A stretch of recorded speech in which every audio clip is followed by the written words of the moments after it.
German Shepherd was found sleeping in a broken pot. What baby did next left? Everyone in tears. What happened next will shock you. A discovery that changed everything for a family happened in the most unexpected way. Before we begin, make sure to like, share, subscribe, and let us know in the comments where you're watching from. The story you're about to listen to will leave you speechless. The morning sun painted golden streaks across the quiet streets of Cedar Hills, a small town where neighbors still waved from their porches and children played until the streetlights came on. In a modest blue house at the end of Maple Street, 5-year-old Eli sat cross-legged on his bedroom floor, building towers with wooden blocks that would inevitably crash down. His mother, Sarah, watched from the doorway with a mixture of love and concern etched across her tired face.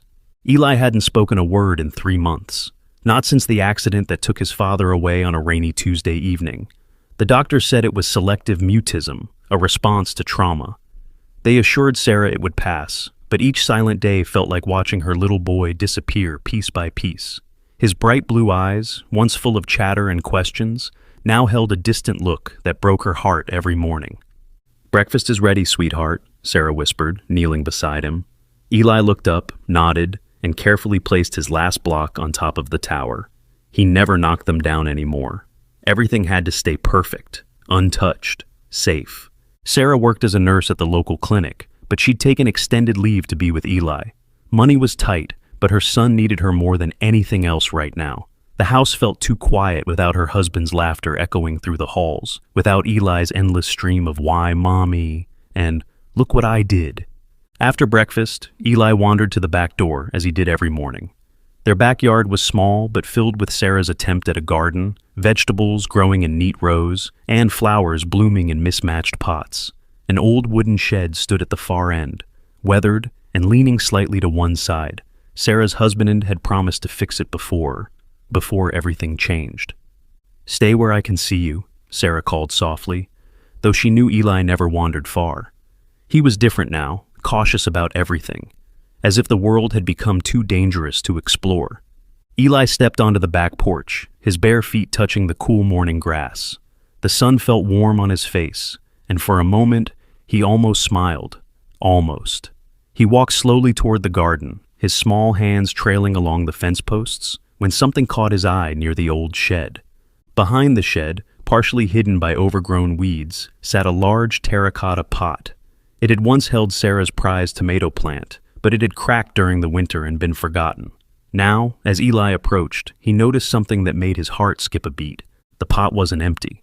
Curled inside the broken container, looking like he was trying to disappear from the world, lay a German Shepherd. But this wasn't the kind of dog you'd see in movies or at the park. This dog was thin, so thin that his ribs showed through his matted, dirty fur. His coat, which should have been golden brown and black, was dull and stained with mud and something that looked like dried blood. Eli froze, his small body trembling. The dog's eyes were closed, and for a terrifying moment, Eli thought he might be dead. But then he saw the slight rise and fall of the dog's chest, shallow breaths that seemed to take enormous effort. The dog was sleeping, but it wasn't the peaceful sleep of a pet safe in his home. This was the exhausted sleep of something that had been running for too long, hiding for too long, hurting for too long.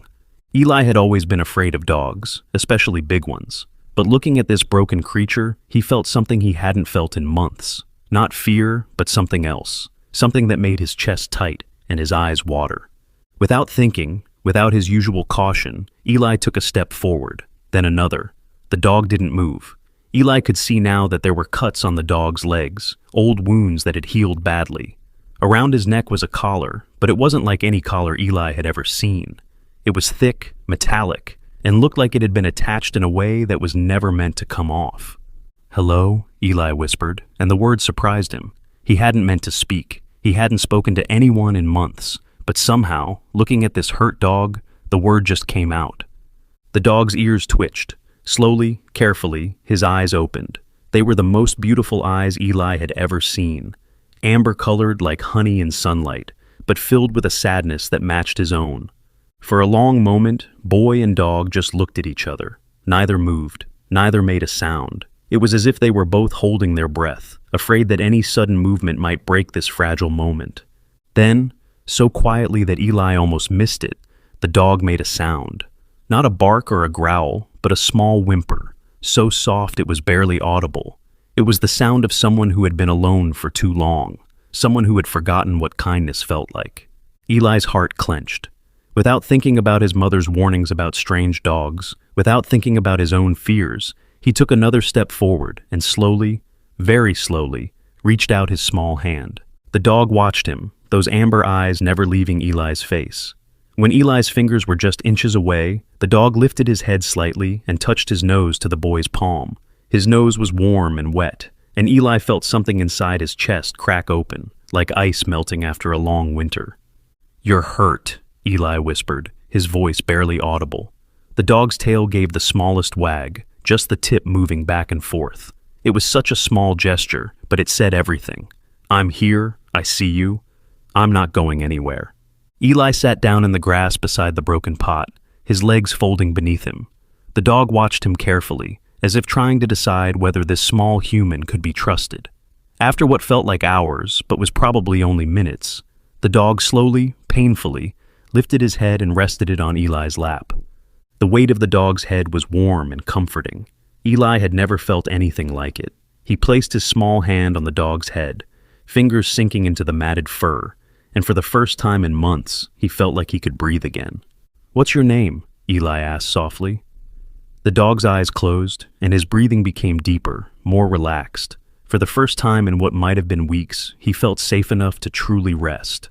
Inside the house, Sarah was washing dishes when she glanced out the kitchen window to check on Eli. What she saw made her drop the plate she was holding. It shattered on the floor, but she barely noticed. Her son, her silent, withdrawn son, was sitting in the grass talking to a dog. Actually talking. She could see his lips moving, could see the gentle way he was stroking the animal's head. And the dog, this large, imposing German shepherd, was lying completely still, completely trusting. Sarah's first instinct was panic. A strange dog, especially one this size, could be dangerous. What if it was aggressive? What if it was sick? What if it hurt Eli? But as she watched, she saw something that stopped her cold. Eli was smiling. Not the forced smile he gave her when she asked if he was okay, but a real smile. The first real smile she'd seen since his father died. She opened the back door carefully, not wanting to startle either the dog or her son. "Eli," she called softly. Both Eli and the dog looked up at her. The dog didn't move from Eli's lap, but his body tensed slightly, ready to run if necessary. His eyes, which had been soft and trusting with Eli, became wary, cautious. "It's okay, Mommy," Eli said, and Sarah's heart nearly stopped. Those were the first words he'd spoken to her in 3 months. He's hurt. He needs help. Sarah took a step closer, her nurse's training kicking in despite her fear. She could see now that the dog was in bad shape, malnourished, injured, and wearing what looked like some kind of electronic collar that didn't belong on any pet she'd ever seen. "Eli, honey, I need you to come inside," she said gently. "We need to call someone who can help this dog properly." "No!" Eli's voice was sharp, more emotional than she'd heard it in months. "He's scared. He doesn't want to leave. Please, Mommy, he needs us." The dog lifted his head from Eli's lap and looked at Sarah. In those amber eyes, she saw something that made her breath catch. Intelligence, yes, but also a deep, profound sadness that reminded her of her own son's eyes.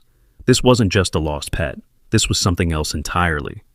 "Okay," she said softly, making a decision that would change everything. "Okay, we'll help him. But first, let me call Dr. Martinez. He'll know what to do." As Sarah pulled out her phone, she couldn't help but notice that Eli was still talking to the dog, his voice soft and soothing. The dog listened to every word, his eyes never leaving the boy's face. It was as if they understood each other in a way that went beyond words. But when Sarah tried to call the veterinarian, she got an automated message. The clinic was closed due to flooding on the main road. The nearest emergency vet was 3 hours away, and Sarah's car had been making strange noises all week. "The vet's office is closed," she told Eli, who looked up at her with worried eyes. "We can't leave him here," Eli said, his voice growing stronger with each word. "He'll die if we leave him." Sarah looked at the dog again. Eli was right. This animal needed immediate care, and they were his only hope. Against every rational thought in her head, she made another decision that would change their lives forever. "We'll bring him inside," she said, "just until we can figure out what to do." Eli's face lit up with the brightest smile Sarah had seen in months. The dog seemed to understand too, his tail giving a weak but grateful wag. Getting the dog inside proved to be more challenging than expected. He was weak and could barely stand, let alone walk. Sarah brought out an old wagon that had once been Eli's favorite toy, and together, they carefully helped the dog climb in. The dog trusted them completely, which both warmed Sarah's heart and worried her. In her experience, dogs that trusted humans this easily had either been very well loved or very badly hurt. Looking at his condition, she feared it might be the latter. Once inside, Sarah spread old blankets on the living room floor while Eli sat beside the dog, continuing to talk to him in his soft, gentle voice. The dog never took his eyes off the boy, as if Eli was the most important thing in his world. "What should we call him?" Eli asked, looking up at his mother with bright eyes. "I don't know, sweetheart. He might already have a name." Eli looked thoughtful for a moment, then leaned down close to the dog's ear. "Are you Max?" he whispered. The dog didn't react. "Charlie?" Nothing. "Scout?" At the name Scout, the dog's ears perked up, and he lifted his head slightly, looking directly at Eli. His tail gave a small wag, and he made that soft, whimpering sound again. "Scout," Eli said with certainty. "His name is Scout." Sarah felt a chill run down her spine. The dog's reaction to the name was too strong to be coincidental. Scout wasn't just a random name Eli had chosen. Somehow, it meant something to this dog. But how could a 5-year-old boy know a strange dog's name? As if reading her thoughts, Eli looked up at her with those wise blue eyes that seemed too old for his young face. "He told me," he said simply. "He told me with his eyes." Sarah knelt beside them, her nursing instincts taking over. She needed to examine Scout's injuries, but she also needed to be careful. Despite his gentle behavior with Eli, she didn't know how he would react to being touched by a stranger. "Eli, can you keep talking to him while I look at his cuts?" she asked. Eli nodded seriously, understanding the importance of his job. He began telling Scout about his favorite toys, about the treehouse his daddy had been building before the accident, about how much he missed hearing bedtime stories. As Eli talked, Sarah carefully examined Scout's injuries. What she found made her stomach turn. These weren't the random cuts and scrapes of a dog who had been living rough. These were deliberate. Some looked like they might have been made by needles or medical instruments. Others looked like burns, as if someone had used electricity on him. But it was the collar that truly frightened her. It wasn't a normal dog collar at all.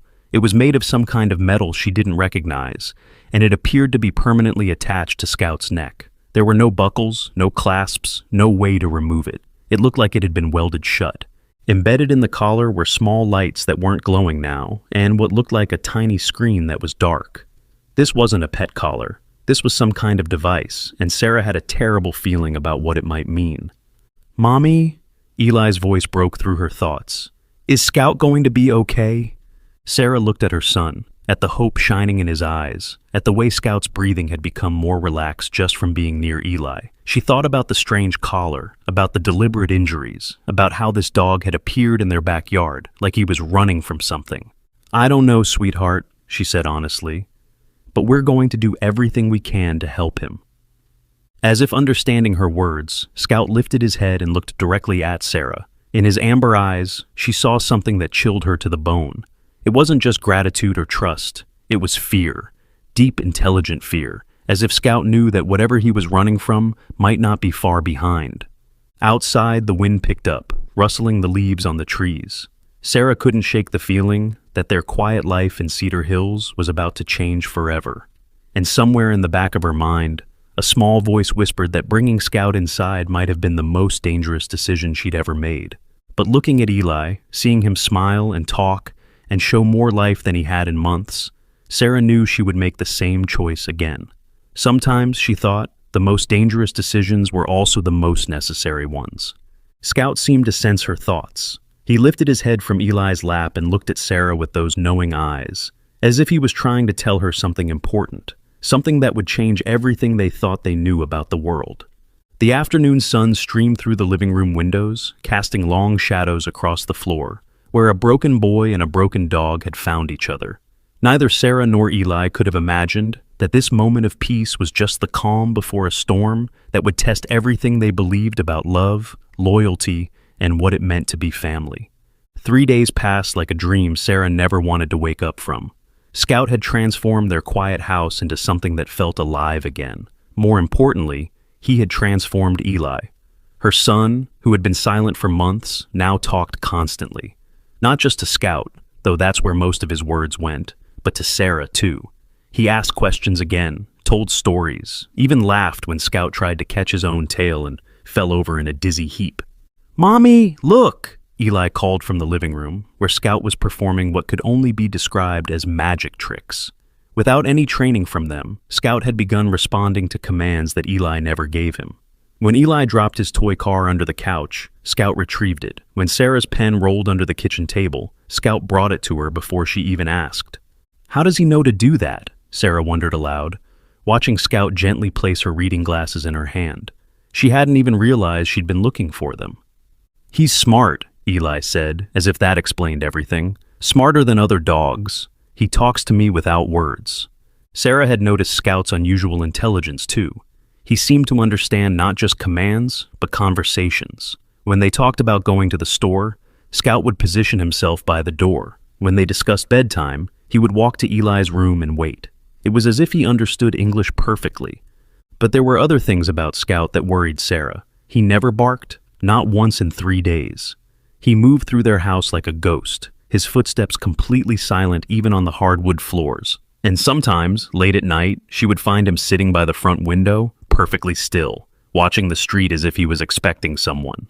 The strange collar around his neck remained a mystery. Sarah had examined it carefully while Scout slept, and what she found disturbed her even more. The metal wasn't just welded shut, it was seamless, as if it had been molded directly onto his neck.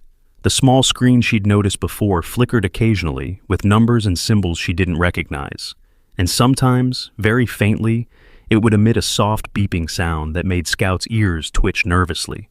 "We should try to find his owners," Sarah said to Eli on Thursday morning, though the words felt wrong even as she spoke them. She didn't want to find Scout's owners. Watching Eli come back to life over the past 3 days had been like watching a miracle unfold. "He doesn't have owners," Eli said with the certainty that only children possessed. "He has us now." Scout looked up at both of them from his place on the living room rug, those amber eyes moving between mother and son, as if he was following their conversation perfectly. When Sarah met his gaze, she could swear she saw him shake his head slightly, as if agreeing with Eli. That afternoon, while Eli napped with Scout curled protectively beside him, Sarah decided to do some research. She took photos of Scout's collar and searched online for anything similar. What she found made her blood run cold.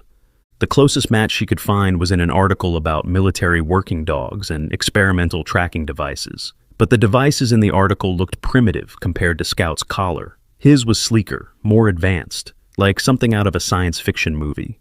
She was about to close her laptop when another article caught her eye. Security breach at classified research facility. The article was brief, mentioning only that a facility 2 hours north of Cedar Hills had reported a containment failure 3 days ago, the same day Scout had appeared in their backyard. Sarah's hands trembled as she read the article again. Containment failure, not a break-in, but something getting out. And the timing was too perfect to be a coincidence. She looked toward Eli's room, where she could hear her son's quiet voice talking to Scout about his dreams. Whatever Scout was, wherever he had come from, he was helping Eli heal. Could she really risk that by digging deeper into questions that might not have answers she wanted to hear? The decision was made for her, an hour later, when someone knocked on their front door. Sarah had been in the kitchen preparing dinner when the sharp, authoritative knocks echoed through the house. Scout, who had been lying peacefully beside Eli's chair, was suddenly on his feet, every muscle in his body tense. His lips pulled back slightly, not quite a snarl, but close. For the first time since he'd arrived, Scout looked dangerous. "Who is it?" Eli whispered, sensing the change in Scout's behavior. Sarah looked through the peephole and saw a man in a black jacket standing on her porch. He was tall, broad-shouldered, and had the kind of posture that screamed military or law enforcement. In his hand was a badge, though she couldn't read the details through the peephole. "Stay here," she told Eli quietly, then opened the door but kept the chain lock engaged. "Ma'am, I'm Agent Williams with Animal Recovery Services," the man said, holding up his badge. We've had reports of a missing German Shepherd in this area. Large dog, brown and black coat, possibly injured. Have you seen anything like that?" Sarah's heart hammered against her ribs. Behind her, she could hear Scout's low growl, so quiet it was barely audible, but filled with unmistakable warning. "No," she lied, surprised by how steady her voice sounded. "I haven't seen any dogs around here." Agent Williams smiled, but it didn't reach his eyes. "Are you sure? This dog is very important to his owners. They're quite worried about him." "I'm sure," Sarah said firmly. "If I see anything, I'll let you know." The man nodded slowly, but he didn't leave. Instead, he pulled out a business card and slipped it through the gap in the door. "Here's my number. This dog is very valuable, and there's a substantial reward for his return. No questions asked." As soon as Sarah closed the door, Scout appeared beside her, moving with that same silent grace that had amazed her for days. But now, instead of seeming magical, it seemed trained, professional, military. Eli ran to them, his face pale with worry. Was that man looking for Scout? Sarah knelt down to her son's level, her mind racing. "Maybe, sweetheart, but Scout is safe with us." Scout pressed against Eli's side, and the boy wrapped his arms around the dog's neck. "I won't let them take you," Eli whispered fiercely. "You're my family now." Sarah looked at the business card Agent Williams had given her. The logo looked official, but something about it felt wrong. She pulled out her phone and searched for animal recovery services. The website looked legitimate, but when she dug deeper, she found almost no information about the company. No history, no customer reviews, no real substance. That night, Sarah couldn't sleep. She kept thinking about the timing of everything. Scout appearing the same day as the containment failure. Agent Williams showing up just days later. The advanced technology embedded in Scout's collar. It all pointed to something much bigger and more dangerous than a lost pet. She was lying in bed, staring at the ceiling, when she heard a sound that made her heart stop. Footsteps on the porch. Quiet, careful footsteps that were trying not to be heard. Sarah slipped out of bed and crept to the window. In the moonlight, she could see two figures moving around her house. One was Agent Williams. The other was a woman in similar dark clothing. They were examining her windows, testing her doors, moving like professionals who knew exactly what they were doing. Scout appeared beside her as if he had materialized from the shadows. He had been sleeping in Eli's room, but somehow he had sensed the danger and come to find her. His amber eyes reflected the moonlight, and when he looked at her, Sarah saw something that made her breath catch. Scout wasn't just intelligent, he was trained, highly trained, and right now he was in full protective mode. The dog moved to the front door and positioned himself between it and the hallway that led to Eli's room. His body language had changed completely. This wasn't the gentle, loving companion who played with her son. This was something else entirely, something that had been designed to protect and defend. Sarah watched the figures outside for what felt like hours. They circled the house twice, spent several minutes examining her car, and at one point, one of them appeared to be taking photos. Finally, just before dawn, they disappeared. When morning came, Sarah made a decision that terrified her. She couldn't stay here. Whatever Scout was, whatever those people wanted with him, her quiet life in Cedar Hills was over. She had to protect Eli, and that meant running. "Pack a bag," she told Eli over breakfast. "We're going on a trip." "Where are we going?" Eli asked, excitement lighting up his face. "To see Grandpa's old cabin," Sarah said, thinking of her father's hunting cabin deep in the mountains. It was isolated, off the grid, and most importantly, it was somewhere Agent Williams and his people wouldn't think to look. Scout seemed to understand what was happening. As Sarah packed their clothes, he followed her around the house, alert and watchful. When she went to get their important documents from the safe, Scout positioned himself by the front door like a guard. "He knows we're leaving because of those people, doesn't he?" Eli asked, stroking Scout's head. "Yes," Sarah said, deciding that honesty was better than lies. "Scout needs to stay safe, and so do we." They left Cedar Hills just after lunch, Sarah's car loaded with clothes